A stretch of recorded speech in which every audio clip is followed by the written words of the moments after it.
tripped up in Game 1 at the Garden. A Rocky Mountain High in Seattle. One-on-one with a new Hall of Famer. All coming up next on No Bull.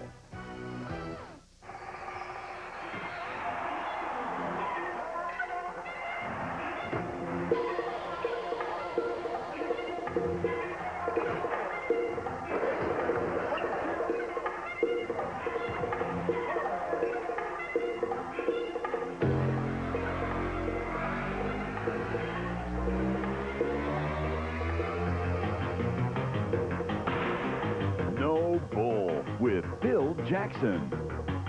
Brought to you by your local Dodge dealers. By Budweiser, the king of beers, with that fresh, pure, natural taste. Nothing beats a Bud. And by Nissan, it's time to expect more from a car.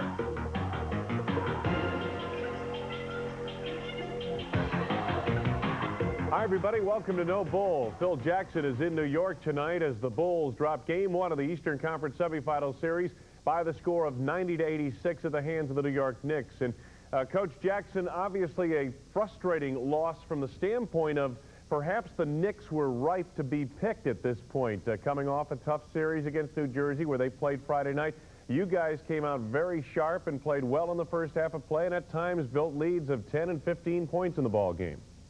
We certainly did. We had a real good game plan going in. I thought the players executed it well. We had very good spacing.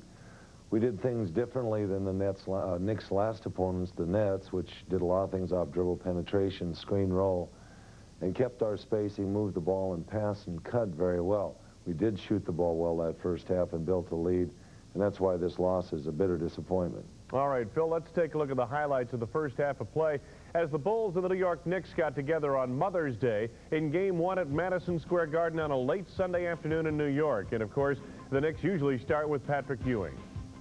Yeah, we did a good job on him in the first half. He had 5 points. You saw one of his baskets there. Our game was really to work at it, to keep hitting the offensive boards. There's a real nice effort by Luke Longley to Scott Williams to Horace Grant. That unit played well. Got us a nice lead in that first half, first quarter and the second quarter. You can see a nice step in there on a double team of Ewing and a breakout by Horace. And those are things that if you can get easy baskets against the Knicks are very important.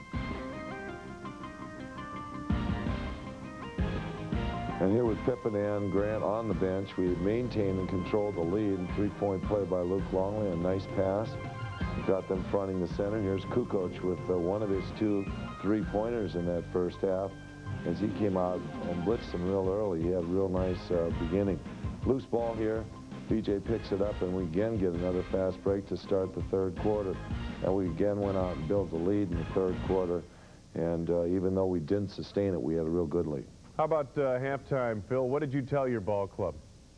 Well, we went in at halftime and said that, the energy was going to be real charged on the floor when we came back out to play. The Knicks believe their, second half defense is what wins ball games. And, from that standpoint, we felt that we were going to have to go out and start hard and start early. And we had a good third quarter, and we kept going after them. In fact, I thought until late in the third quarter, we had the energy and the momentum going in the game. Phil, one of the adjustments it looked like you guys made, at least with your offense, was to extend the triangle a little bit wider with your spacing, and this seemed to open things up a little bit more in the half court in that first half of play. Was this something that was conscious, or was this forced by the New York defense? Well, it was consciously forced by the New York defense, Wayne. I mean, we know what New York's going to do. They're a zone team, basically, and they pack it in the lane, and, in a situation like this, we felt we had to do some things to create spacing on the floor at work for us. All right, let's take a look at the highlights of the second half of play. As the Bulls and Knicks did battle, the Bulls come out of the third period of play. They've got the lead as Pat Riley looks on. Here's a clock running down, 3-pointer by BJ, and that really established some things. We got another 12, 15-point lead. A little press we played on the Knicks after a free throw. We didn't run it right. They got an easy 2, and that hurt because we're trying to eliminate any easy baskets. Drive to the hoop late in the third quarter. Mason gets to the middle of the lane, and that's what cut our lead, 11-12 to a 9-point lead to end the third quarter. And they had possession to start the fourth and got it right back in the game. Here's a second shot effort by Oakley that does tie the game. and he makes the free throw. We call a timeout at 2 minutes and come back and try to regroup. Pippen pushed off balance, takes a long flying shot.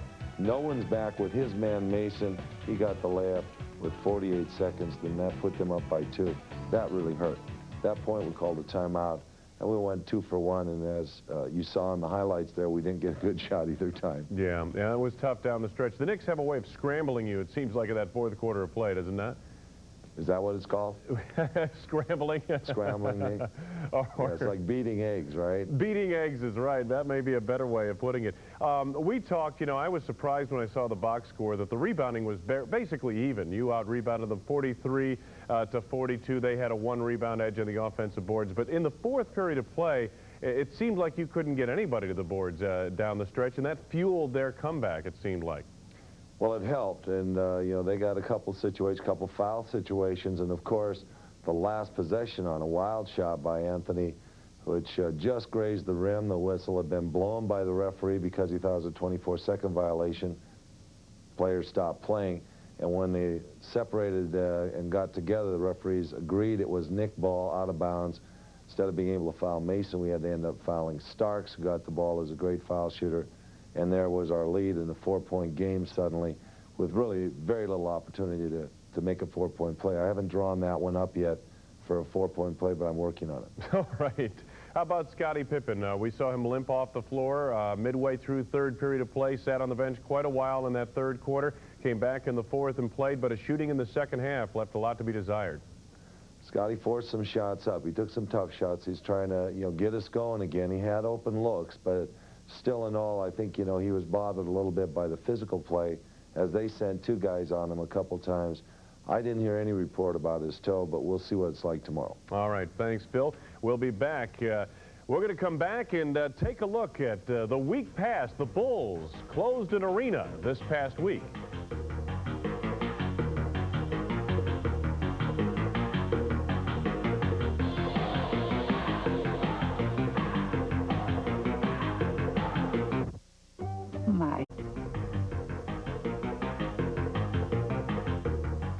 Welcome back to No Bull. Well, the Chicago Bulls closed out an arena this week. It wasn't Chicago Stadium.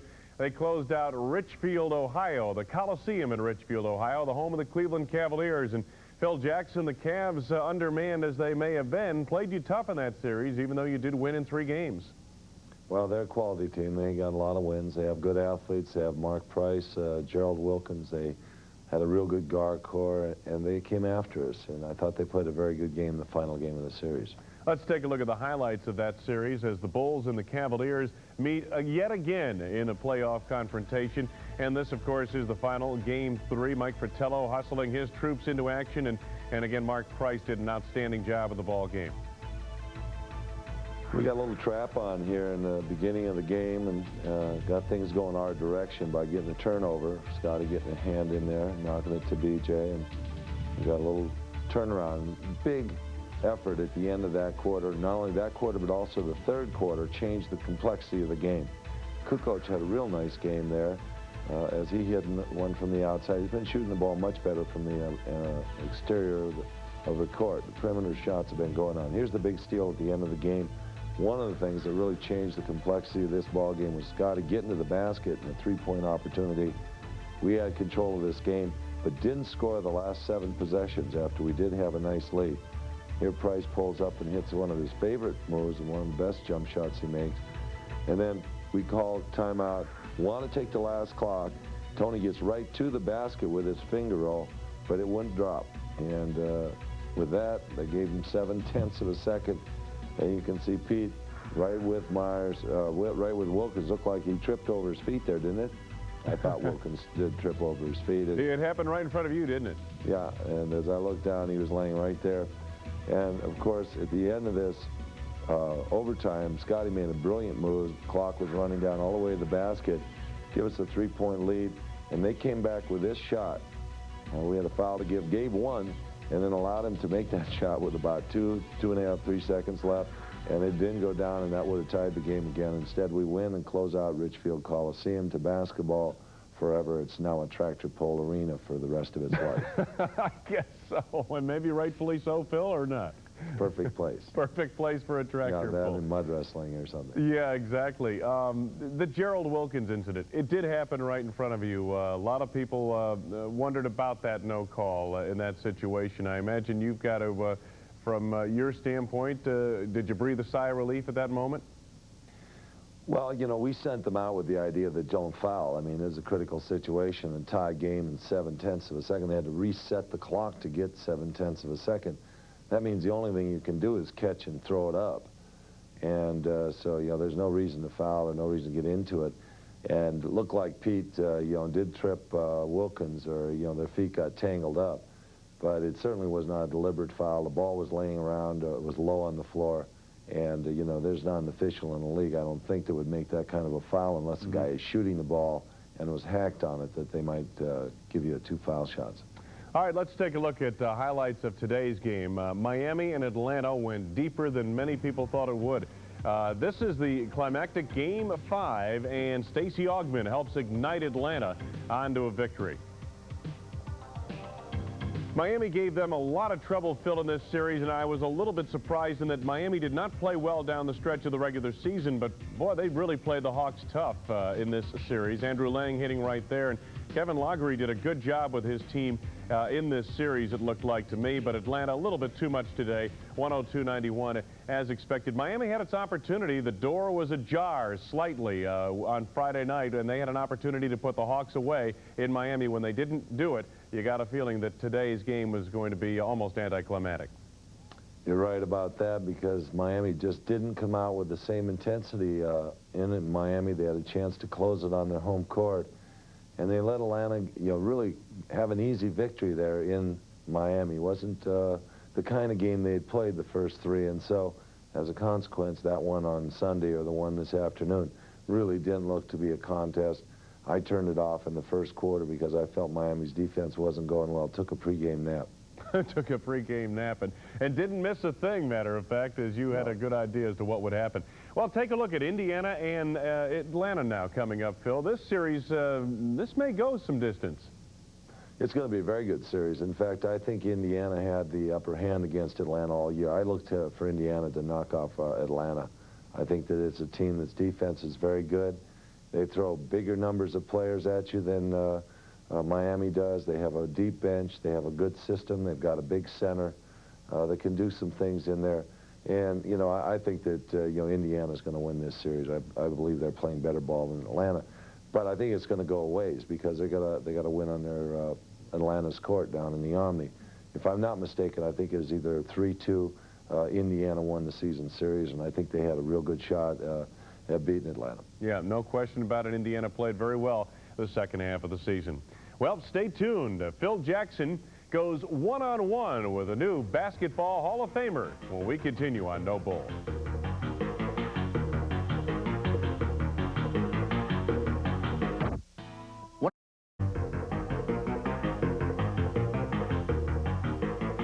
Well, tomorrow the world of basketball will take time out to honor 5 of its immortals in the annual Hall of Fame induction ceremony. Chuck Daly, Denny Crum, Buddy Jeanette, Cesar Rubini, and Carol Blazejowski will take their rightful place in Basketball Shrine in Springfield, Massachusetts. Now, on the Bulls' last trip to New York, Phil Jackson sat down with one of tomorrow's inductees, one of the first superstars of women's basketball. Tonight, Phil Jackson goes one-on-one with Carol Blazejowski. Good evening. Welcome to No Bulls One-on-One. With me tonight is a Hall of Famer, Carol Blazejowski. Carol was recently named to the Hall of Fame, and it's an honor to have you here on the show. Thank you. It's my pleasure. When did you find out? The date I remember exactly was February 8th. It was in the middle of a snowstorm here in New Jersey, New York area, and I found out on my car phone because I couldn't get to my house to hear the word, so I had no one to celebrate with, but it was a great day anyway. Carol, how did you get involved in basketball as a kid growing up in New Jersey? I started playing basketball when I was 10 years old. But before 10 years old, I was virtually into every other sport that the guys played. I didn't have any girls in the neighborhood to play with, so if you wanted to play with friends, you had to play sports. I was tall, and the second I picked up a basketball, I just loved it. So it was something you could practice on your own, and it was just something that I had a real passion for. So I continued to do it. And what's funny about it, Phil, is that we didn't have a high school team until I was a senior in high school. Yeah, I knew it was just right there. All of a sudden it was available to you, and you were the person that was right. at the cutting edge of the sport. Then Title IX came into existence. Scholarships still weren't a happening thing for women. And Montclair State was right up the road, cheap to go to, relatively good sports program. And so I said, well, I'll try for a year or two until things pick up. And it turned out like a Cinderella story. Yeah, it was great. You had a wonderful career. Had a couple games over 50 points. You set the all-time record, of course, because it was a new record, but also one that was very difficult to be beaten. Your all-time scoring record, where is that? Has it been beaten? You're referring to the overall points? Yes. It hasn't been beaten for women, but just I'm fourth in line behind Freeman Williams, Pete Maravich, and I forget who the third player is, but I'm still top of the women's. When you came out of college, you had to wait a couple years, didn't you, before you got involved in women's pro basketball, which was a very short career, wasn't it? Well, I graduated in '78, so I had to hang around and wait for the '80 Olympics to maintain what you would call my amateur status. So I waited around till '80. We all know what happened in '80. There was a boycott, so I didn't get the opportunity to participate in the Olympics. And then the Women's Pro League was 3 years now in existence, so I played its final year for the New Jersey Gems. Why did the women's pro basketball make it? It had a very short span.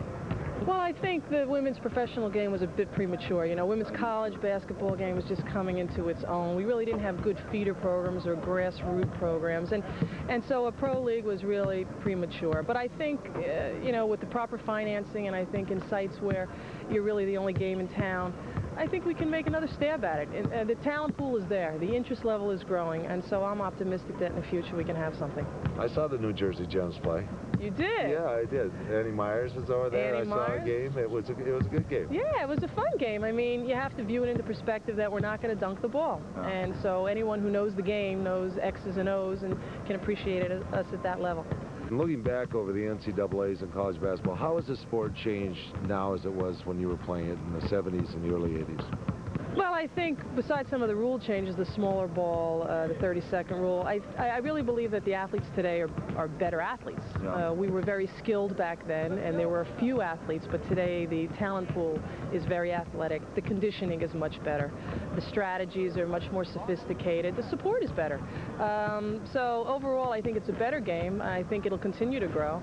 But we need that next big superstar to take us to the next level. You know, everyone thought it was going to, you know, after Cheryl Miller, after me and Annie, and then it was Cheryl Miller, and then after Cheryl, they said Cheryl Swoops played great in the NCAAs last year. But then Cheryl just kind of fizzled out. So I think we need the next couple of stars to grab the public's attention to take us to the next level. Well, congratulations again on your Hall of Fame. I think it's going to be wonderful. May induction, is that right? May 9th, I can't wait. Have a wonderful time. Thank you. You deserve it. Thank you very much. You know, Phil, that scoring record that Carol referred to is for most points scored in a college career, and the leaders are, if you take a look at them right here, Pete Maravich, Freeman Williams, Lionel Simmons, and Carol right up there on the list. What a tremendous career she had in relative obscurity when you consider the others, how much publicity they received and accolades over their careers. Well, she was a knockout player here back in the East Coast, and I was still playing ball in the New Jersey, New York area for the Nets and the Knicks. And I remember her well. She used to come hang out with the ball players and play one-on-one, play on the court. She was involved in the sport and loved it, and she had a passion for the game that befits her being honored as a Hall of Famer. All right. Coming up next, and we will take a look out west at what's happening in the NBA playoffs when we continue with Phil Jackson on No Bull.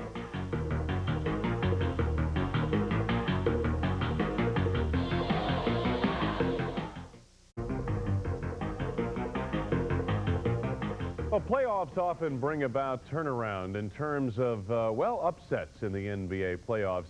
We nearly saw one in the East where the number 8 seed almost upset the number 1 seed in the Miami-Atlanta series. But out west, the number 8 seed did indeed upset the number 1 seed in the entire NBA playoffs, and that was Seattle, getting knocked off by the Denver Nuggets coach. And what a surprise this was to everyone. It certainly was, except to us. Remember, I projected this last Sunday, Wayne? Yep. Okay. Defensively, this Denver team's good. They're big. They had the right combination of personnel against this Seattle team, and they really had a lot of poise. I thought that, you know, perhaps There's a big shot by Ellis, a three-point play that really sealed it up. But Tumbo's block and defending of the basket was just absolutely terrific. Here at the end of the game, he makes that one, and then they get the final play as Seattle tried to have a 4-point play available to them. But this was a tremendous shock to the Seattle team, 63 wins. And, you know, we all feel sorry for their team and their organization after a hard season to go out this quickly, but you got to hand it to the Nuggets. They did it. And you were one of the few people that felt that the Nuggets were capable of doing it. Dan Issel was the other man. Dan Issel predicted before the playoffs began that his team would be able to get it done, and indeed they did, despite going home 0-2 to that Seattle team in the start of the series. Phil, Phoenix, I would imagine, now becomes out west the favorite. I would have to think, especially in light of today's rebound from an 18-point deficit to win at Houston in Game 1 of that series. Well, their playoff experience, the fact they're healthy and all those other things, you have to give them a lot of credit. I'm not handing it over to Phoenix yet. Houston's still there. Utah, Seattle, still a battle. That's a good one, and there's still a lot of basketball left out west. All right. Phil, as far as your game is concerned, coming up on Wednesday night in New York against the Knicks, what adjustments will you make from here? And are there some things you can show them that you haven't shown them yet? Well, we can be much more smoother in our offense. We could do a lot better shot selection down the stretch. I think there's some things we did defensively today to give up easy baskets that hurt us. Other than that, I think most of the adjustments are going to be in the Knicks side, because we were the ones that were prepared, had an extra day or two to prepare for this series, and caught the Knicks with their pants down, literally, and you know, had the advantage there in the third quarter and couldn't quite hold on in the fourth. But I think that you know, the one thing that is an advantage for us is that we are now adjusting to the Knicks style of play, and that's got to be something we have to do. The duress and the physical nature of the game, we've got to learn to play with it. Certainly there were some positives to pull out of the game in the Bulls' first-half performance, and I know that's what you as coaches will do in these next 2 days. Best of luck coming up on Wednesday, Phil. Thank you. Thanks, Wayne. I want to say hi to my mother and my wife, who are a great mother, and all those mothers out there. All right, thank you very much. Phil Jackson, the head coach of the Chicago Bulls, with us from New York this week. Next week here on No Bull, we'll be coming to you live from this studio following Game 4 of the Eastern Conference semifinal series between the Knicks and the Chicago Bulls. Have a good night, everybody.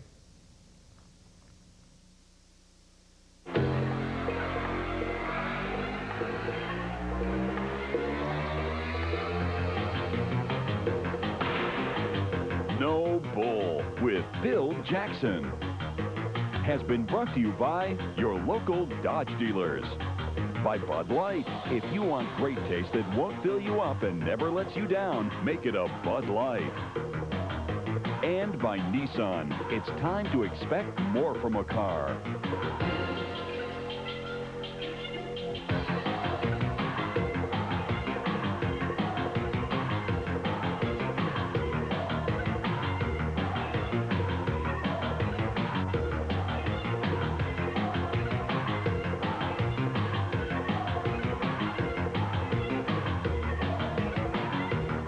Guests on No Bull with Phil Jackson will receive compliments of True Value Hardware and RCA, 10 free compact discs of their choice, featuring ZZ Top's new antenna album and other top-name RCA recording artists and song titles.